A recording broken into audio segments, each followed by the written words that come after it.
오늘 우리에게 주시는 하나님의 말씀은 민수기서 6장 22절에서 27절까지의 말씀입니다. 민수기서 6장 22절에서 27절까지의 말씀을 교독하시고 마지막 절은 함께 합독하시도록 하겠습니다. 제가 먼저 읽습니다. 여호와께서 모세에게 말씀하여 이르시되 아론과 그의 아들들에게 말하여 이르기를 너희는 이스라엘 자손을 위하여 이렇게 축복하여 이르되 여호와는 내게 복을 주시고 너를 지키시기를 원하며 여호와는 그의 얼굴을 내게 비추사 은혜 베푸시기를 원하며 여호와는 그 얼굴을 내게로 향하여 드사 평강 주시기를 원하노라 할지라 하라. 그들은 이와 같이 내 이름으로 이스라엘 자손에게 축복할지니 내가 그들에게 복을 주리라. 아멘. 할렐루야. 오늘도 우리 예배 가운데 함께 하신 주님을 찬양합니다. 그리고 온라인 유튜브 예배로 실시간으로 함께 하신 모든 성도님들께 하나님의 은혜와 평강이 함께 하시기를 기원드립니다. 오늘 말씀은 구약시대 예배에 사용한 축도라고 말할 수 있습니다. 신약시대에도 예배를 드리고 나면 축도를 하게 됩니다. 목회자들이 예배의 마지막에 축도를 하게 되는데 그 근거는 고린도후서 13장 13절 말씀입니다. 주 예수 그리스도의 은혜와 하나님의 사랑과 성령의 교통하심이 너희 무리와 함께 있을지어다. 이것이 신약시대의 축도였습니다. 축도입니다. 신약의 축도에는 성부, 성자, 성령 하나님이 다 포함되어 있습니다. 이와 마찬가지로 구약의 축도에도 여호와 하나님의 성호가 3번이나 반복되는 것을 발견할 수가 있습니다. 오늘 말씀에서 우리는 한 가지의 진리를 발견할 수 있습니다. 그것은 하나님은 우리를 축복하시는 하나님이시다라는 것입니다. 하나님은 당신의 선택하신 백성들을 철저히 축복하기를 원하시는 하나님이십니다. 하나님이 우리를 구원하시는 목적은 크게 2가지로 말할 수 있습니다. 첫째는 하나님의 일을 하라라는 것이고, 2번째는 하나님의 성품을 닮아가라라는 것입니다. 그래서 그리스도인들은 하나님의 일을 해도 하나님의 성품 없이 일을 해서는 안 되고, 하나님의 성품을 닮아간다라는 것은 곧 하나님의 일을 한다라는 것이라고 말할 수 있습니다. 그래서 그리스도인은 하나님의 일을 하면서 하나님의 성품을 닮아가는 것입니다. 하나님의 성품을 닮았다면 하나님의 마음을 가지고 하나님의 일을 하는 것입니다. 그러니까 언행이 달라지는 것입니다. 하나님의 일을 하면서 다른 사람들과 다른 지체들과의 부딪히면서 갈등을 겪으면서 하나님의 마음이 이렇구나. 하나님의 말씀대로 살아가면서 하나님의 일을 하면서 하나님의 뜻대로 사는 것이 이런 것이구나 라는 것을 경험하면서 점점 하나님의 성품을 이해하고 닮아가게 된다라는 것입니다. 오늘 본문을 보면 하나님께서 모세에게 이르기를 대제사장 아론과 그의 아들들에게 말하여 이르기를 너희는 이스라엘 자손들을 위하여 이렇게 축복하라 라고 말씀을 하십니다. 이 말씀의 이면에는 아론과 그의 아들들이 하나님의 말씀대로 축복하면 이스라엘 백성들에게 축복을 해 주시겠다라는 말씀입니다. 하나님께서 직접 복을 주실 수 있습니다마는 하나님은 대제사장인 아론과 그의 아들들에게 축복의 언어를 주시고 그들을 축복의 도구로 사용하십니다. 오늘날 목회자가 직분상 예배 시에 아론과 그의 아들들의 역할을 맡아 축복을 합니다. 그러나 영적으로 볼 때 오늘날의 제사장은 예수 그리스도 안에 있는 성도들이라고 할 수 있습니다. 그러므로 제사장된 성도들이 성도들을 향하여, 가족들을 향하여, 특별히 오늘은 우리가 고유의 명절인 추석입니다. 가정의 가장된 분은 그 가정에 대제사장이 되어서 가족들을 축복할 하나님의 권위가 있습니다. 그래서 자녀들을 말씀에 의지하여 축복할 때 아브라함과 이삭과 야곱에게 임했던 하나님의 축복의 언약이 가족들에게 임하게 될 줄로 믿습니다. 그러므로 성도들은 서로를 향하여 하나님의 말씀으로 축복할 때 그 축복이 그대로 임하게 되는 것입니다. 이 사실을 믿으시고 서로 가족들을 향하여, 서로 성도들을 향하여 예수 그리스도의 이름으로 축복하시는 여러분 되시기를 예수님의 이름으로 축복합니다. 예수님께서는 누가복음 6장 45절에서 선한 사람은 마음에 쌓은 선에서 선을 내고 악한 자는 그 쌓은 악에서 악을 내나니 이는 마음에 가득한 것을 입으로 말함이니라 라고 말합니다. 그러므로 말을 할 때에 내 마음에 무엇이 쌓여 있는지를 드러나게 되는 것입니다. 그러므로 말을 할 때에도 주의해서 말하고 악한 것은 조금이라도 흉내를 내서는 안 되는 것입니다. 마태복음 12장 35절 37절에서도 주님은 이렇게 말씀합니다. 선한 사람은 그 쌓은 손에서 선한 것을 내고 악한 사람은 그 쌓은 악에서 악한 것을 내느니라.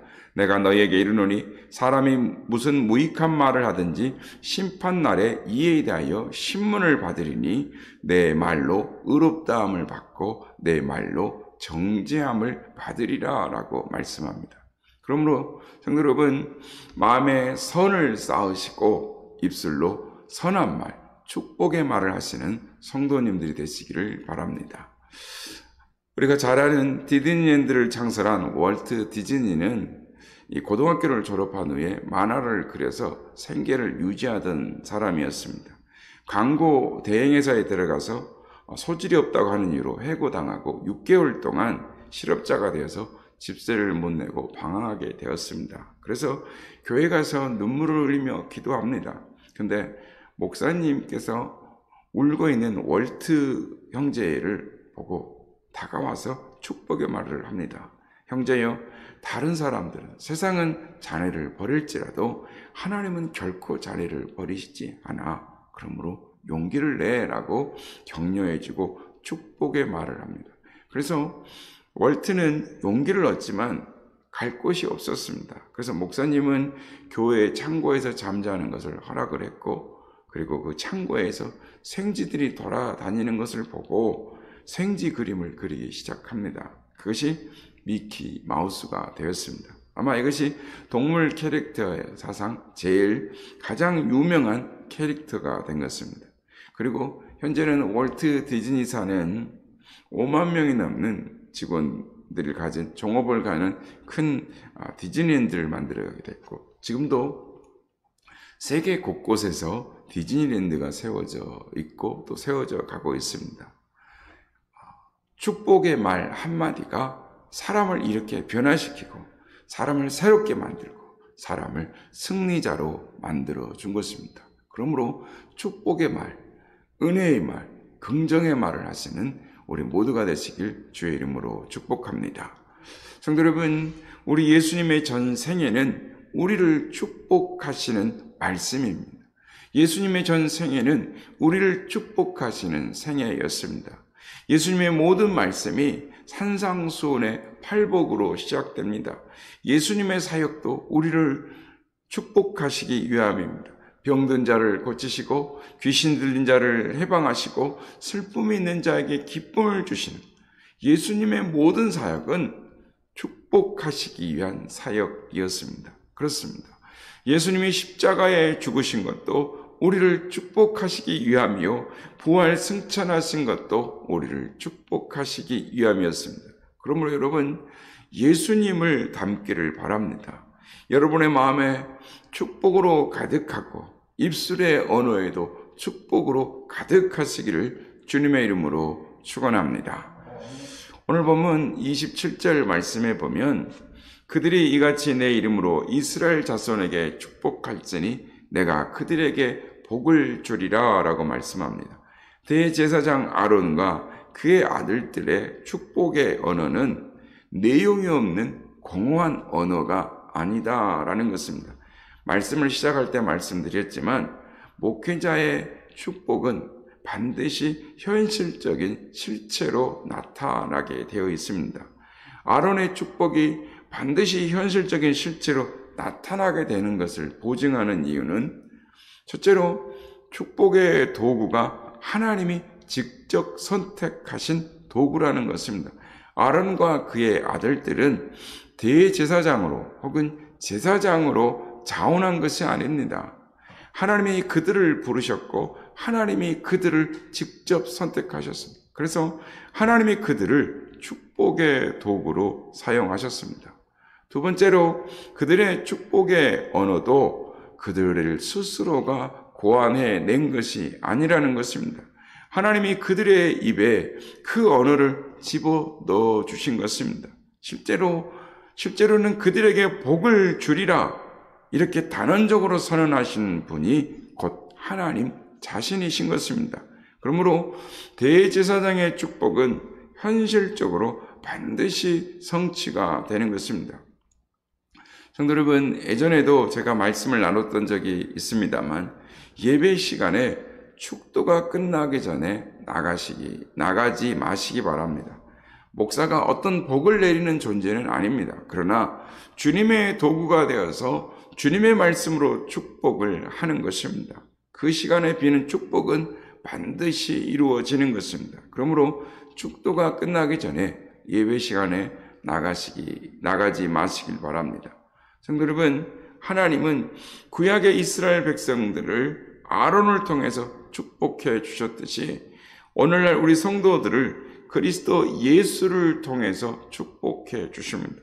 에베소서 1장 3절에 찬송하리로다 하나님 곧 우리 주 예수 그리스도의 아버지께서 그리스도 안에서 하늘에 속한 모든 신령한 복을 우리에게 주시되라고 말씀합니다. 하나님은 모든 신령한 복을 그리스도 예수 우리 주님을 통해 주시는 것입니다. 그리스도 예수를 통하지 않고는 아무런 축복도 있을 수가 없습니다. 구약의 전통에 따르면 대제사장은 아침 저녁으로 이 회막에 들어가 상번제를 드렸습니다. 그런데 대제사장이 아침 상번제를 드리고 나면 백성들에게 나와서 축복의 말을 했다라고 합니다. 그러나 저녁 상번제를 마치고 나서는 백성을 축복하지 않았다라고 합니다. 왜냐하면 인류 역사의 마지막에 오셔서 자기 백성을 축복하시는 분은 따로 계시기 때문이었습니다. 그분이 바로 예수 그리스도이십니다. 예수 그리스도는 여러분을 축복하시는 분이신 줄 믿으시길 바랍니다. 사랑하는 성도 여러분, 영육간에 축복받기를 원하십니까? 그렇다면 사람을 의지하지 마시기 바랍니다. 물질을 의지하지 마시기 바랍니다. 예수 그리스도, 우리 주님을 의지하고 붙드시는 여러분 되시길 바랍니다. 오늘 본문을 보면 한 가지 이상한 사실을 발견할 수 있습니다. 그것은 대제사장의 축복 기도를 할 때 이스라엘 백성들을 여러 명을 놓고 축복합니다. 아니, 이스라엘 전체 백성 전체를 대상으로 축복할 때가 있습니다. 그런데 이 축복의 말씀은 언제나 단수로 기록되어 있다라는 것입니다. 24절에 여호와는 내게 복을 주시고 너를 지키시기를 원하며 라고 말씀합니다. 단수입니다. 너희들에게 복을 주시고 너희들을 지키시기를 원한다라고 기록하고 있지 않습니다. 25절도 마찬가지입니다. 여호와는 그의 얼굴을 내게 비추사라고 말씀하시지 너희들에게 비추사라고 말씀하지 않으십니다. 26절에 여호와는 그 얼굴을 내게로 향하여 드사라고 말하지 너희들을 향하여라고 말씀하지 않습니다.